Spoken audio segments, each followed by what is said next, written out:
படிக்கிறானா அதிகமாக படிக்கிறானே குட்டையோட பேச ஆரம்பிச்சு 1.5 வருஷம் நம்ம யாராவது 2 இயர்ஸ் இருந்தாச்சு. எனக்கு அவங்க ரொம்ப பிடிச்சிருந்தா எந்த விஷயம் பண்ணாலும் எனக்கு எவ்வளோ பிடிக்கும் அந்த மாதிரி விஷயத்துலாம் அப்புறம் நான் என் மைண்டில் என்னோட மைண்டில் வச்சுன்னா அம்மா சொல்கிற கேட்காம இருந்திருந்தா என் மைண்டில்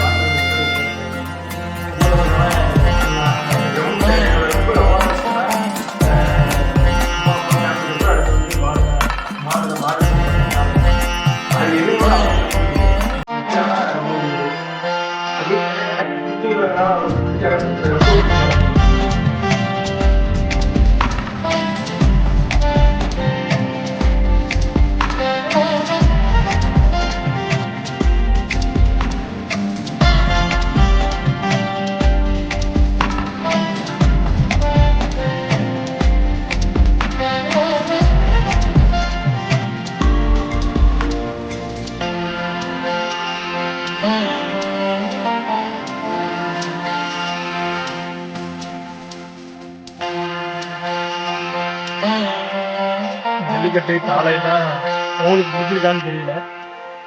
ஆனால் எனக்காக மாறினதாக தான் நான் நினைக்கிறேன். இதனால் பெரிய தேங்க்ஸ் சொல்கிறேன். Thanks for talk. முக்கியமாக பவி ரொம்ப தேங்க்ஸ். நான் அவ்வளோ எக்ஸ்பெக்ட் பண்ணலை.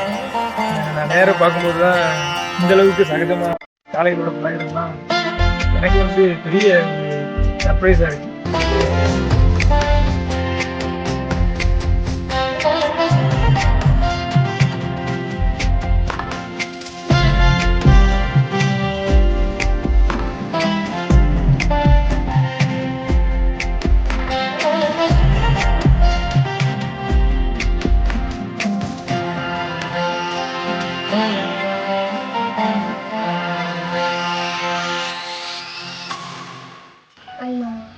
பார்த்தப்போ உங்களுக்கு ரொம்ப பிடிச்சிருந்துச்சு. நீங்கள் பேசினது எல்லாமே.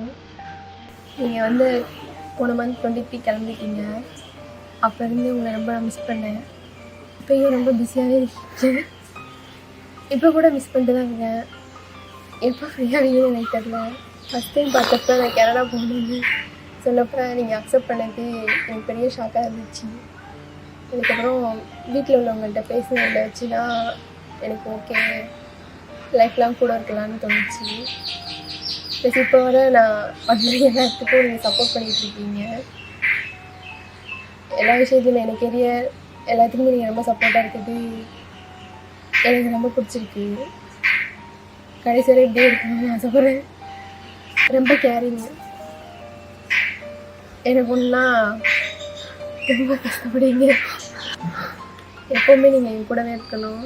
எவ்வளோ சண்டை வந்தாலும் எப்பவுமே நீங்கள் என்னை விட்டு கொடுத்ததே இல்லை. லாஸ்ட் வரை அப்படியே இருக்கணும்னு நான் உங்ககிட்ட கேட்குறேன்மா. எந்த சின்ன சின்ன சண்டை வந்தாலும் 2 பேரும் உடனே பேசிடணும். லவ் யூ அம்மா.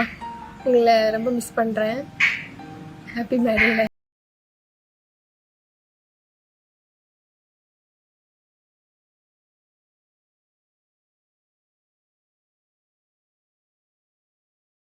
சொல்லணும்னா எப்படின்னு கேட்டால் சக்தி அப்பா அப்படிங்கிற மாதிரி தான் தெரியும். படிப்புலையும் நல்லா நாட்டமாக இருப்பாப்புல. அதே சமயம் இருந்தார், ஸ்போர்ட்ஸும் நல்லா பண்ணுவார்.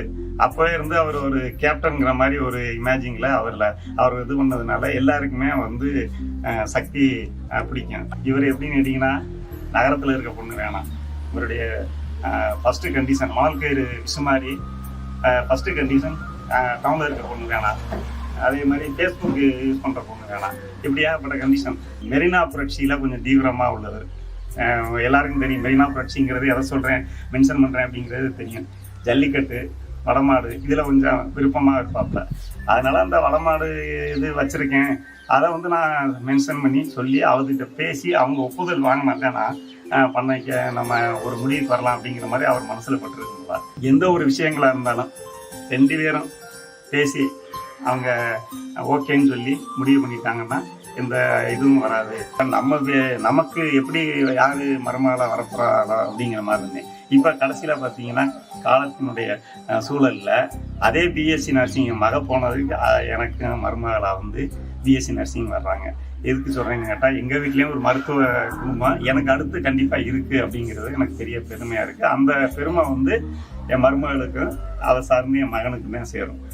அதனால் வந்து எண்ணம் போல் வாழ்வு நிச்சயமாக நல்லபடியாக அமைஞ்சிருக்குங்கிறத நான் ரொம்ப ரொம்ப பெருமையாக பேசிக்கிறேன். ஆனால் இந்த இது பூரா ஃபுல்லாக வந்து அவருடைய செலெக்ஷன் தான். சில சமயம் சில பேர் கூட கேட்டாங்க, இது என்ன அங்கே இருந்தேன் லவ் பண்ணி கல்யாணம் பண்ணிட்டேன். ஓகே, அப்படியே இருந்தால் கூட அது நம்ம வருத்தப்படுறதுக்கு ஒரு விஷயமே கிடையாது. நம்ம வந்து அவர் விரும்புகிறாரு, அவர் செஞ்சுக்கிறாரு. ஆனால் அந்த மாதிரி ஒரு சூழ்நிலை இறைவனை எனக்கு ஏற்படுத்தி கொடுத்ததுல பெரிய சந்தோஷம். அதுக்கான நிலைப்பாட்டில் என் பையன் இருந்தது அதை விட சந்தோஷம்.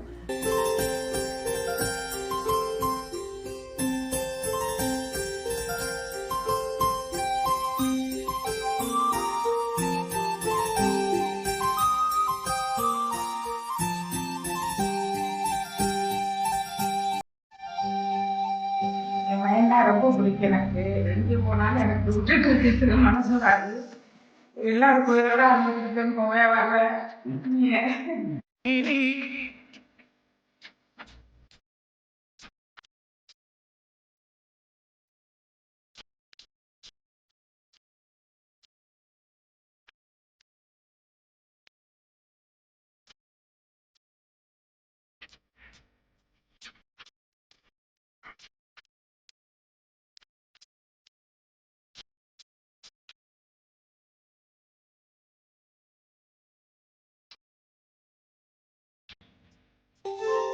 நீ இருந்து என் பிள்ளைய நல்லபடியாக பார்த்து பெருவாக வாழணும், நல்லபடியாக இருக்கணும் தான் எனக்கு இறைவனை வேண்டியது.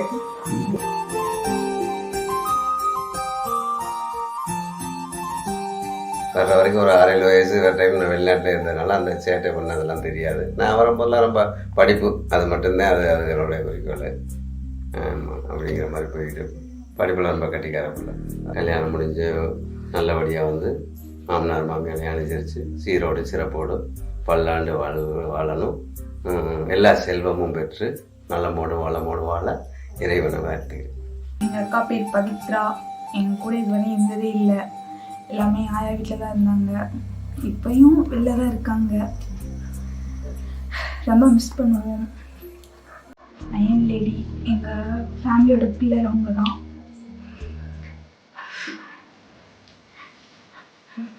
ரொம்ப பிடிக்கும்.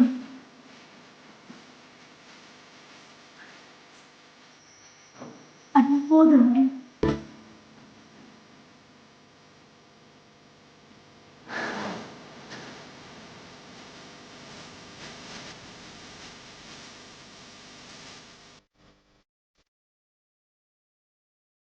மிஸ் பண்ணேன், ஆனால் அவ்வளோதான் பண்ண மாட்டேன். இது விஷயம் ஹாப்பி மேரேஜ் லைஃப். எனக்கு அது பொண்ணு இல்லை, பையன். அது வளர்ந்ததெல்லாம் ஒரு ஆயாட்டில்தான் வளர்ந்துச்சு.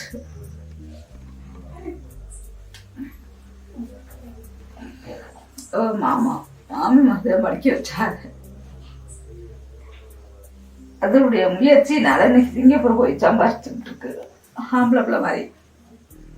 அதனால சென்னையில 2 வருஷம் விட ஆச்சு. 5 வயசுல இருந்து நாங்க அது பிரிஞ்சுதே வாழ்ந்துருக்கோம். இதற்கு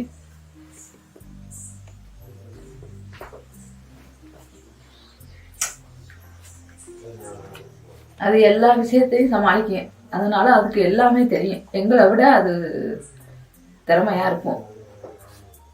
அதனால அது நல்லா இருக்கும் அப்படிங்கிற ஒரு நம்பிக்கை எங்களுக்கு. 2 பேருக்கும் புரிஞ்சதே, அவங்க புரிஞ்சு பார்த்துதே 2 பேரும் சேர்ந்து முடிவெடுத்துட்டே நாங்கள் முடிச்சு வச்சோம். அதனால 2 பேரும் அதே மாதிரி இப்போ எப்படி இருக்காங்களோ கடைசி வரை எந்த குறையும் இல்லாமல் என் பிள்ளைய பார்த்துக்குருவாங்கிற நம்பிக்கையோடவே நான் பொண்ணை கொடுக்குறேன்.